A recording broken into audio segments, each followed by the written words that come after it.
We didn't begin like a creative partnership at the age of 9, I should say. We weren't like really precocious. We were like doing Pokemon cards and rollerblading and listening to Blink-182. It wasn't like we were like, let's be partners and get into show business. That didn't happen until we were in our 20s. I'm Kit Buchan. I'm the book writer and lyricist for Two Strangers Carry a Cake Across New York. I'm Jim Barne. I'm the composer. We were at school together. And I was actually not very musical. Jim was already quite musical. We quickly became best friends. And I couldn't believe my luck because he was the coolest guy I'd ever met. That is how I feel.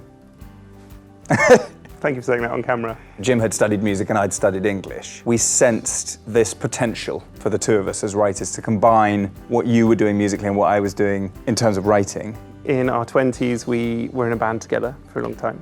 We were writing pop songs for this band. There was just something about the songs we were writing that felt like they weren't lending themselves brilliantly to being in a pop band. We had previously been drawn to sort of folk music. It's often quite character-driven. And then slowly we turned our attention to musical theatre. We became very audience-focused and really obsessive about character, about the relationship between dialogue and song and stuff. There are songs that feel like songs because we were songwriters. That's where we began. If there is a remnant in Two Strangers of our previous careers, we were still bringing our pop song experience into the musical theatre world. One thing that you're told when you start writing musicals is that every character needs something called an I want song.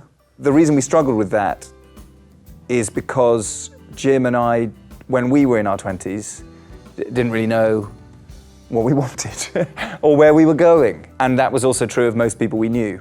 We had this idea that we might be able to write a show about two people who didn't have clarity of their ambitions and didn't really know where they were going, and also maybe were stuck in a story or in a pattern that was not totally fruitful for them. I feel like the proudest achievement of my life anyway is the sense that this musical has been embraced by New Yorkers. But the only reason for that is because it has taken numerous New Yorkers to help us with that and to invest profound influence into this musical. Whatever version of New York is there on stage is legitimate, and I'm so proud of that. The people who were working on the show were just so brilliant, and it was, yeah, as you say, incredibly humbling. And it's often quite hard to appreciate your own work. Apart from anything, we've been working on this show for about 10 years now. When other people come and inject energy and creativity into the show, it's really magical. It means you can sort of fall in love with the show again, and that's true. That was our experience.